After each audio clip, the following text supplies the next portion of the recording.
종목 관련 뉴스랑 새로 나온 리포트 매번 빠지지 않고 챙겨보고 매일 밤마다 이 증권사 앱만 보면서 마침내 주식 투자 성공했는데 양도세 줄일 수 있는 방법 없나요, 세무사님?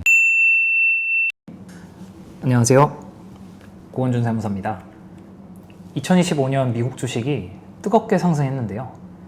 해외 주식 수익 실현을 앞두신 개인 투자자 고객분들께서 한 발 앞서서 절세를 준비하시는 분들도 계십니다. 해외 주식 절세 방법에 대해서 오늘 한번 알아보도록 하겠습니다. 대주주만 과세하는 국내 상장 주식과는 달리 해외 상장 주식은 전체를 과세 대상으로 하고 있는데요. 절세 방법을 알아보기 앞서서 이해를 돕기 위해 해외 주식 양도소득세 산정 방식을 먼저 살펴보셔야 합니다. 해외 주식 양도세 계산은 결제일 기준으로 1월 1일부터 12월 31일까지 1년간 거래로 인해 발생한 양도 차익의 기본공제 250만 원을 제외한 금액에 22% 세율을 적용해서 계산하고 있습니다. 그리고 신고 납부는 다음해 5월 말일까지 해야 합니다. 이때 기본공제 250만 원은 해외 주식 양도뿐만 아니라 국내 주식 양도에도 통산해서 단 한 번만 공제가 됩니다. 또 해외 주식은 환율 변동을 무시할 수 없는데요. 이때 환차익은 결제일의 기준 환율로 양도 차익에 포함돼서 과세되며 해외 주식을 매도하는 과정에서 이제 원화를 외화로 바꾸고 또 외화를 원화로 바꾸잖아요. 이때 환전할 때 발생하는 환차익은 과세되지 않습니다. 화면에 띄워드린 산정 방법 예시표를 보시면 기본 공제부터 산출세까지는 숫자가 조정될 여지가 없으므로 주식 투자자가 절세를 할 수 있는 방법은 취득가액과 양도 차익을 유리하게 산정하는 방법뿐입니다. 첫 번째 절세 방법은 평가 방법을 통해 취득가액을 증가시키는 거예요. 만약 애플 주식을 100원에 한 주, 그리고 200원에 한 주, 300원에 한 주, 이렇게 총 3회에 걸쳐서 분할 매입을 하고 추후에 한 주를 매각한다면 이 매각한 한 주의 취득가액은 100원, 200원, 300원 중에 얼마일까요? 주권이 없이 주식시장이 거래되다 보니까 주식에 명확한 꼬리표가 없어서 세법은 별도로 이 취득가액을 어떻게 산정할 거냐에 대해서 선입선출법에 따라서 하라고 규정하고 있습니다. 이 선입선출법이란 먼저 입고된 주식이 먼저 출고된 것으로 보아 취득가액을 산정하는 방식인데요. 앞선 애플 주식 예시에서는 선입선출법에 따르면 매각한 한 주의 취득가액은 가장 먼저 매입한 가액인 100원이 됩니다. 하지만 예외적으로 이동평균법으로 취득가액을 산정할 수 있다는 예규가 있어요. 이 예규에 따르면 해외 주식을 매매 또는 단기 투자 목적으로 매입한 자의 경우에는 증권회사가 일반적으로 공정타당하다고 인정되는 기업회계 기준에 따라 동인을 위하여 과세연도별로 계속하여 적용하는 이동평균법으로 양도차익을 산정할 수 있다고 하고 있습니다. 즉 여기서 주목하셔야 될 것은 증권사가 과세연도별로 계속하여 이동평균법으로 취득가액을 산정을 해야 합니다.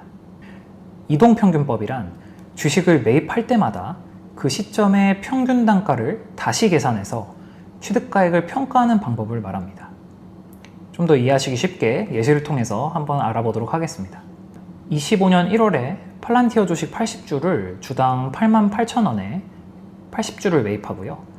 25년 3월 13일에 동일한 팔란티어 주식 150주를 주당 103,000원에 매입을 했습니다. 총 2번의 분할해서 매입을 했고요.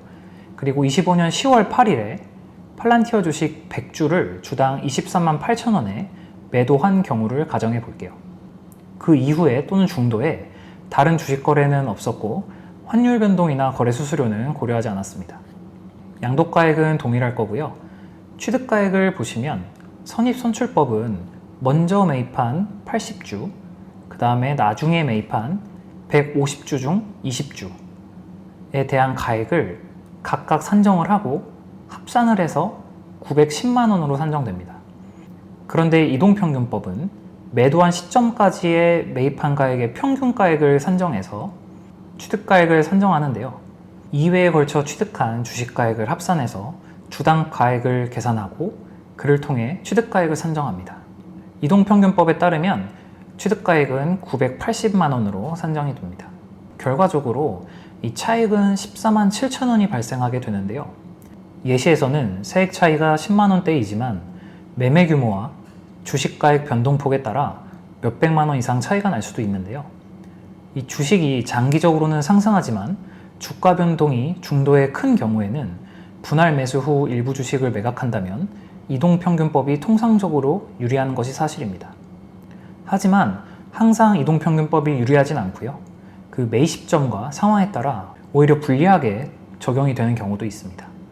꼭 아셔야 할 건 평가 방법 선택에 있어서 항상 유리한 것은 없다는 겁니다. 이 주의사항 한번 살펴볼게요.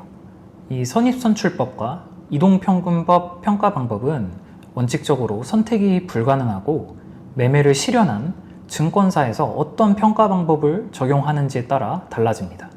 만약 납세자가 이용하는 A 증권사에서는 선입선출법을 기준으로 취득가액을 산정하는데 납세자가 살펴보니까 이동평균법이 좀 더 세액에서 유리한 거예요. 그래서 임의로 이동평균법으로 양도소득세를 신고하면 추후에 과세 문제가 발생할 수 있습니다.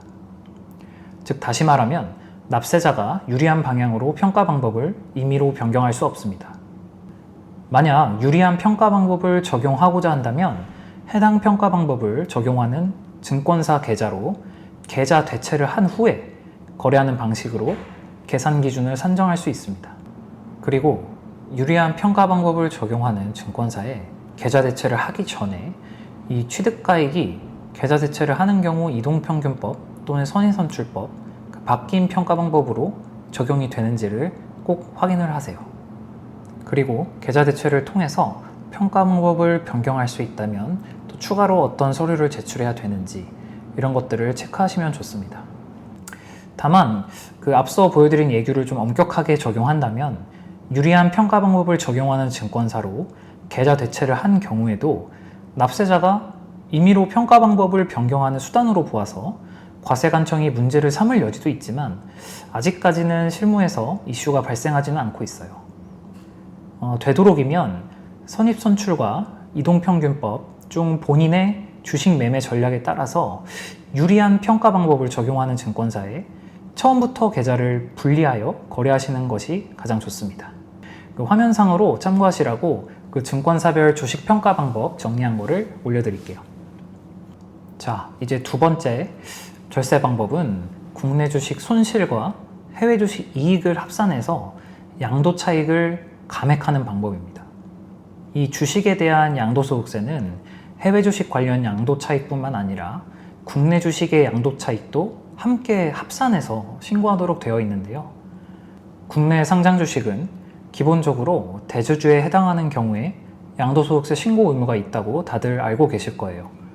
근데 하지만 예외적으로 국내 상장 주식을 장외 거래하는 경우에도 양도소득세 신고 의무가 있습니다. 그래서 이 방법을 이용해서 해외 주식 투자를 통한 이익과 국내 주식 투자를 통한 손실을 합산해서 양도 차익을 낮추는 게 가능합니다. 이 방법을 사용하시려면 두 가지가 충족되어야 하는데요. 이제 첫 번째는 국내 상장 주식 중 미실현된 손실 종목이 있을 것. 그 다음에 두 번째는 해외 상장 주식이 실현된 연도에 국내 상장 주식 투자 손실을 장외 거래를 통해서 실현하는 겁니다. 이 장외 거래는 증권 시장을 통해서 거래하는 게 아니고 이 특정인과 거래를 해야 되다 보니까 쉬운 일은 아니에요. 하지만 이게 가능만 한다면 국내 상장 주식 중 미실현된 손실 종목을 장기 보유하지 않고 좀 가슴 아프지만 손절할 계획이 있으시다면 해외 주식을 익절한 상황에서 장외 거래로 손실을 실현해서 양도 차익을 감소시킬 수 있습니다. 그리고 세 번째는 배우자 또는 자녀에게, 그러니까 가족에게 주식을 증여한 이후에 양도하는 방법입니다. 2025년부터는 주식에도 2월과세 규정이 적용돼서 주식을 증여받은 가족이 증여일로부터 1년 이내에 주식을 양도하면 증여일 현재 시가와 당초 증여한 자가 취득한 취득가액 중 세액이 높게 산정되는 방식에 따라 과세하도록 규정하고 있습니다. 그래서 이를 효과적으로 하려면 증여를 받은 가족이 증여를 받은 날로부터 1년이 경과한 이후에 주식을 양도해야 취득가액을 증여일 현재 시가로 적용해서 양도소득세를 계산할 수 있습니다. 현금 유동성이 필요해서 이제 곧바로 양도를 해야 한다면 사실은 의미가 없는 방법이고요. 다만 이 수증자가 1년 이내에 양도하지 않을 예정이고 장기 투자를 목적으로 한다면 가족에게 증여를 해서 취득가액을 1차적으로 높이는 것이 절세 방법으로 여전히 활용이 가능합니다. 앞서 말씀드린 절세 방법을 잘 활용하는 것도 좋지만 가장 훌륭한 절세는 신고기한 내에 이 세금을 최소화해서 세금을 잘 신고하는 건데요.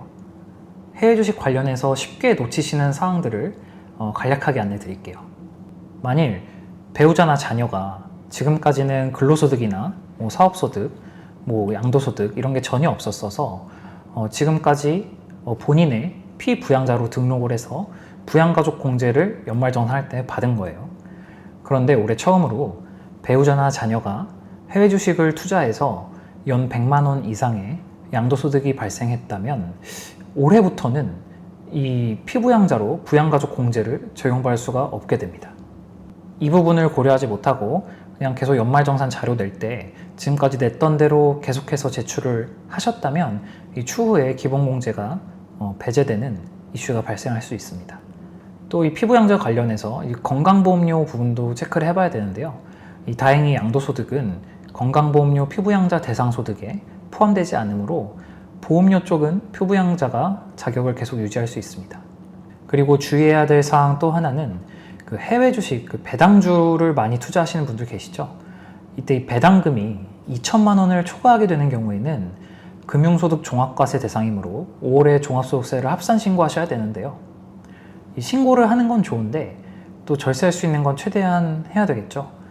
이때 배당 시에 원천 징수된 금액은 그 외국 납부 세액 공제라 해서 해외에서 한 번 세금 납부하고 또 국내에서 2번 세금 납부하면 좀 불합리하니까 이 외국 납부 세액을 공제해주는 제도가 있습니다. 이 공제를 받으려면 그 배당 관련 원천 서류를 잘 챙겨서 신고를 하셔야 돼요. 이 부분도 꼭 놓치지 말고 서류 잘 챙기시기 바랍니다. 지금까지 안내드린 절세 방법은 경우에 따라서 유불리가 달라질 수 있고 조삼모사인 경우도 있습니다. 게다가 이 주식시장은 계속 미국 시장이 계속 상승은 하고 있지만 예측 불가능하기 때문에 과세 리스크를 최소화하면서 앞에 놓인 절세를 미리 계획하는 것이 최선이 될 수 있습니다. 보다 자세한 내용은 영상 아래에 남겨드린 블로그에 더 자세하게 기재했으니까 같이 보시면 도움이 되실 겁니다. 관련해서 궁금하신 사항 있으시면 언제든지 세무회계 고유로 연락 주시고요. 이동평균법이나 선입선출법 어떤 게 적용하는 게 더 유리할지 궁금하신 사항 있으시면 연락 주세요. 감사합니다.